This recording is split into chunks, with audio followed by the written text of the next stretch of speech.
a todos los amantes y curiosos de la historia, bienvenidos a mi canal. Hoy os traigo la vida de Pedro González, también conocido como Petrus Gonsalvus. Él fue un hombre que padeció de hipertricosis o el síndrome del hombre lobo, pero tal condición física le abriría las puertas de distintas cortes europeas y se convirtió en el protegido del rey Enrique II de Francia, recibiendo por ello el cargo de gentilhombre, además de que su historia inspiraría el cuento de La Bella y la Bestia. Esta biografía es realizada por petición de Lau Helena, Mr. Mann, Inel, Lady Comino, Miss Mickey, Krill Smikras y Santiago de Jesús Gallo.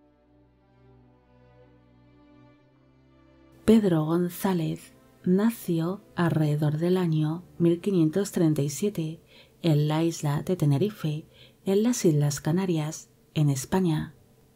Se desconoce su verdadero origen, pero se cree que pudo ser hijo de los antiguos jefes guanches de la isla de Tenerife, ya que para el momento de su nacimiento las Islas Canarias habían sido conquistadas por la corona castellana.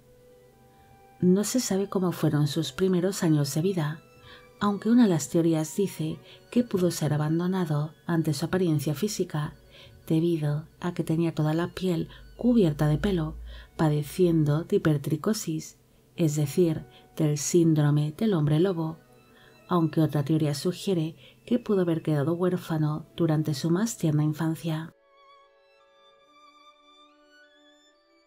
La infancia de Pedro es un completo misterio para los historiadores. Tan solo se sabe que cuando tenía 10 años de edad fue llevado hasta la corte del rey Enrique II de Francia. La llegada del niño a la corte francesa causaría una gran expectación y enseguida fue considerado como un niño salvaje. Es más, al proceder de las Islas Canarias, alimentaría aún más los rumores que decían que era un niño que procedía de un pueblo primitivo y poco desarrollado, que se asemejaba a los simios. Pedro sorprendería a todos los presentes cuando demostró que sabía hablar un perfecto castellano y explicó su supuesto origen, dejando al rey Enrique II de Francia completamente fascinado ante su inteligencia y su apariencia.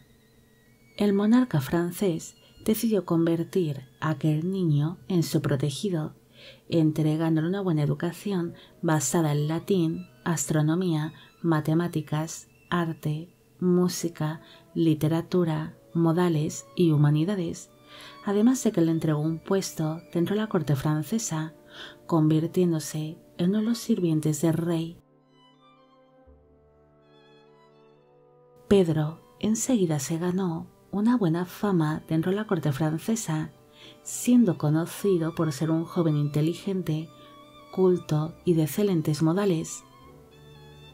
Su protector, el rey Enrique II, se mostraría muy orgulloso de él y le llegó a tener mucho aprecio. Es más, el propio monarca creía que gracias a la educación y a los modales que le había entregado, su protegido había dejado de ser un muchacho salvaje y que podía vivir en sociedad, ya que Pedro siempre fue considerado por sus contemporáneos como un hombre primitivo y poco desarrollado. En el año 1559 falleció su protector, el rey Enrique II de Francia, tras sufrir un terrible accidente durante la celebración de un torneo, siendo esta muerte muy sentida por Pedro, que siempre había visto al rey como una especie de padre y se sintió huérfano con su pérdida.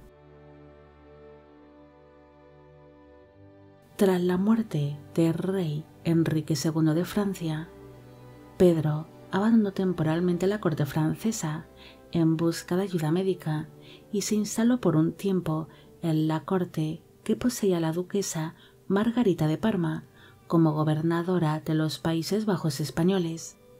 En dicho lugar sería examinado por distintos médicos y científicos que le estudiaron físicamente, además de medir su inteligencia, descubriendo que era una persona completamente normal. Lo único que le diferenciaba de los demás es que tenía toda la piel cubierta de pelo. Tras pasar algunos años en los Países Bajos, Pedro regresó a la corte francesa, pero allí nunca se sentía del todo cómodo, pese a que asistía a los festejos y a las ceremonias que se celebraban dentro de la corte, debido a que siempre fue tratado como una persona inferior, siendo visto como un hombre primitivo y salvaje que había logrado superarse a sí mismo y vivir como una persona normal. La reina viuda, Catalina de Medici, sería una de aquellas personas que siempre trataría a Pedro como un ser inferior.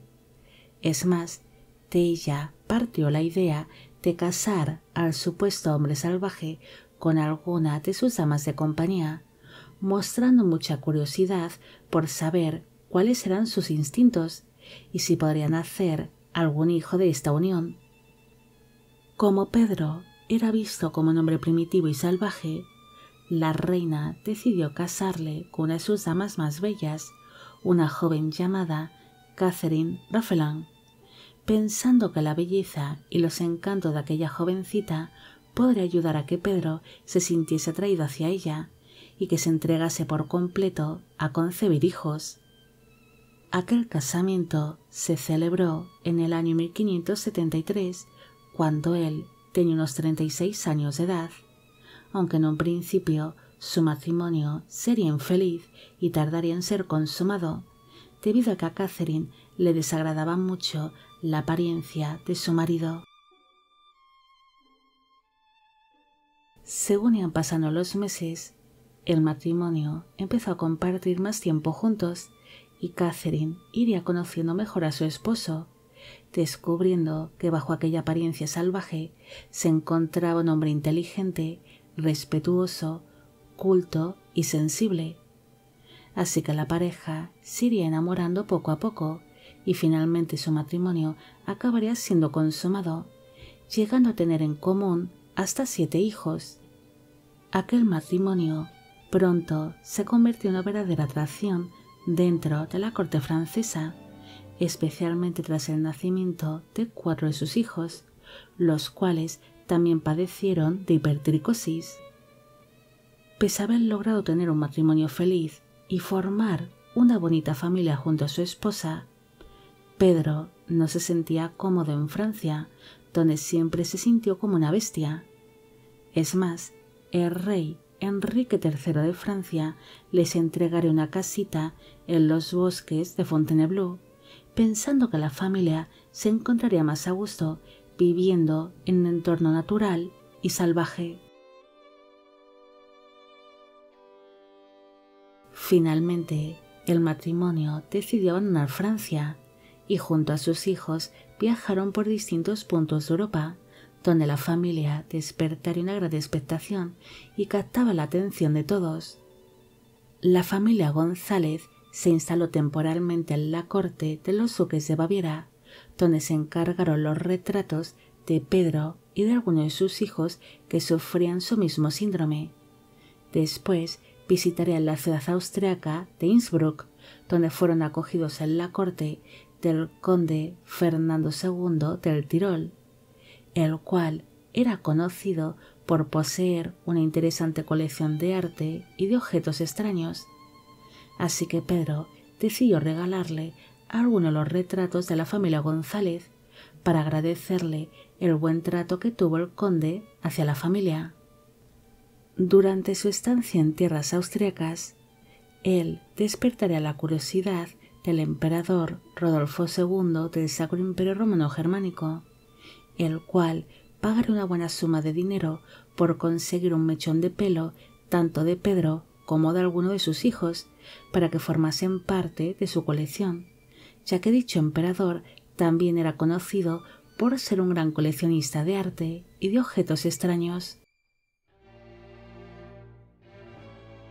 Pese a que la familia González pasó algunos años viajando por distintos puntos de Europa, ellos siempre fueron considerados como propiedad de la corona francesa, y no fue hasta la muerte de la reina Catalina de Medici en el año 1589, cuando se empezó a plantear el nuevo destino de la familia, siendo cedidos a la familia ducal de Parma, instalándose en la corte del duque Ranuccio I. No hay mucha más información sobre Pedro, tan solo se sabe que se instaló junto a su familia en tierras italianas, donde gozarían de una buena posición, y sus hijos asentaron allí sus vidas, llegando a tener incluso nietos. Se cree que Pedro falleció en el año 1618, cuando tenía unos 81 años de edad, en la localidad italiana de Capodimonte, cerca de la ciudad de Roma, pero se desconoce dónde descansan sus restos mortales. Pedro fue un hombre inteligente, respetuoso y de exquisitos modales, que siempre fue juzgado por su apariencia física, y muy pocas personas mostraron interés por conocerle de verdad. Él siempre sería visto como un hombre primitivo, que había logrado vivir en sociedad y desarrollar su inteligencia, algo que en realidad no fue así, porque él era una persona completamente normal, incluso más brillante y respetuoso que muchos de sus contemporáneos. Pedro inspiró el cuento de la Bella y la Bestia, porque pese a ser obligado él y su esposa a casarse, ambos llegaron a enamorarse. Incluso su mujer logró ver más allá de su apariencia física y descubrió que Pedro era un buen hombre en vez de una bestia sin sentimientos. Pese a que la familia González disfrutó de una buena posición y pudieron viajar, ellos nunca fueron libres y siempre pertenecieron a alguna corte, especialmente a la francesa, donde la familia sería mostrada como si solo fuesen una simple atracción de feria. Bueno amigos, llegamos al final de la vida de Pedro González. Espero que os haya gustado esta historia y espero que a todos los que pedisteis que hiciese un vídeo sobre él también. Como siempre, agradeceros todo el apoyo que recibe el canal. Mil gracias por ver los vídeos que voy realizando y quisiera agradeceros de corazón el que formáis parte de Biopic Channel. Hoy me gustaría saber qué os ha parecido esta historia y si conocéis a más personajes históricos que padecieron de hipertricosis. Y con esto me despido. Hasta la próxima.